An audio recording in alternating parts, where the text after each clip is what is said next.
I don't imagine that I have that much to add to what has already been said on the topic, uh, which is in the title of the video. Not sure what's in the title yet.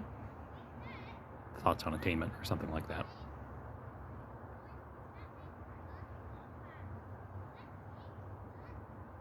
But I guess what I wanted to, I felt the urge to think aloud about is what this idea of attainment does for a practitioner, and more broadly, a culture of practice.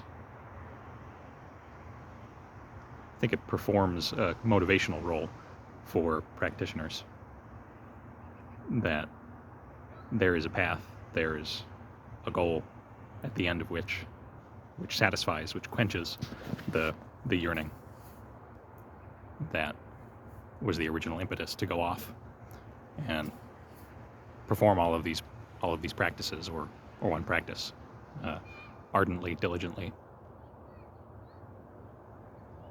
hearing testimony from practitioners of centuries past or contemporary folks who claim to have come to some attainment, some realization, some recognition of their own nature, the nature of their mind, the nature of reality, however they may couch it, whatever language or framework they may use.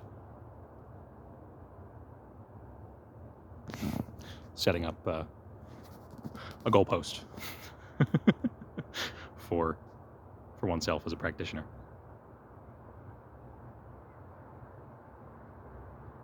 And that's motivating.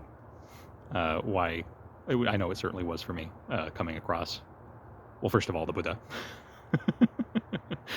That it is possible within this life to come to the end of certain forms of suffering, and then, depending on one's belief, then all suffering at the point of death.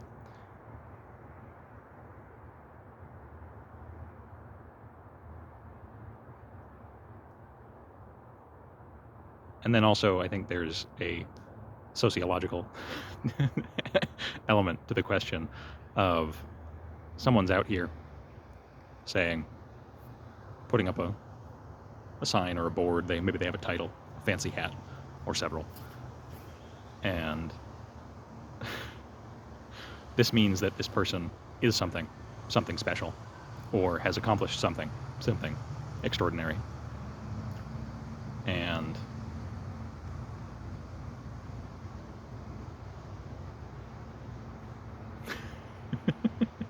that performs a kind of signaling function within, to be crass, the spiritual marketplace. It attracts attention. Depending on the cultural context, it may attract devotion, offers of hospitality, or wealth, or status, influence.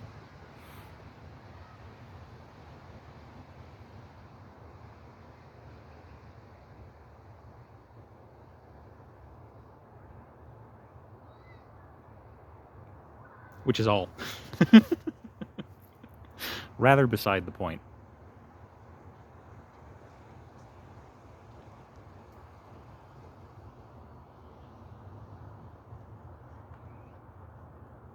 And then from a teaching angle, and also what I've experienced a little bit from my own experiences as a student,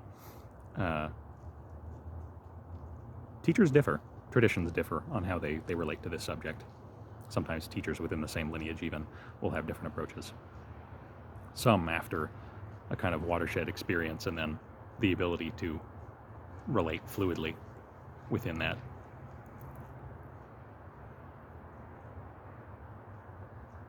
changed context, a different ground of relating, or the absence of a ground, that can be confirmed one-to-one. And then there can be the recognition, the kind of interpersonal validation of that between two people. And then also there's danger there.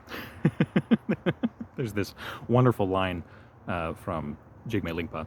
He's referring to folks who get addicted to samadhi and renunciation and detachment from the senses, but he refers to such people as behaving like bugs, encasing themselves in their own spit. And I think practitioners and teachers, likewise, with their own fabrications about themselves and their practice, puffing themselves up with spiritual pride.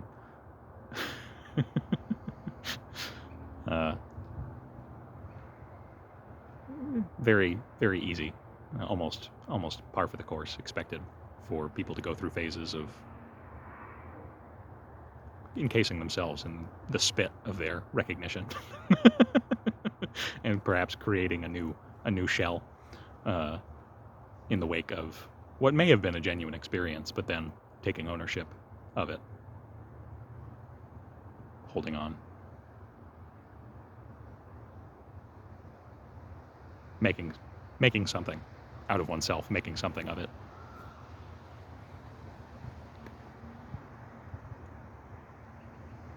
And then if you can encase yourself in your own spit, how much more so when someone makes a declaration? Then there comes the danger of being encompassed in other people's drool, of adoration, adulation, congratulations,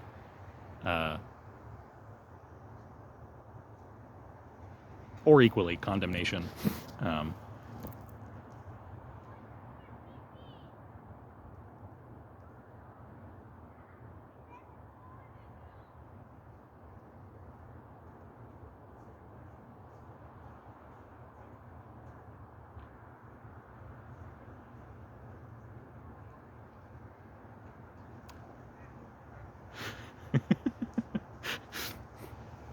I didn't really have a conclusion I wanted to reach by the end of this.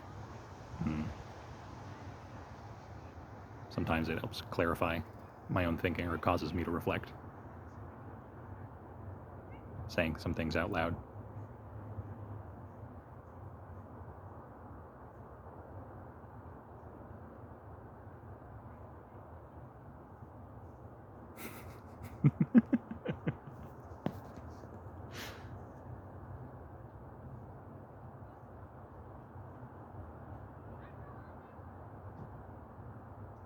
I suppose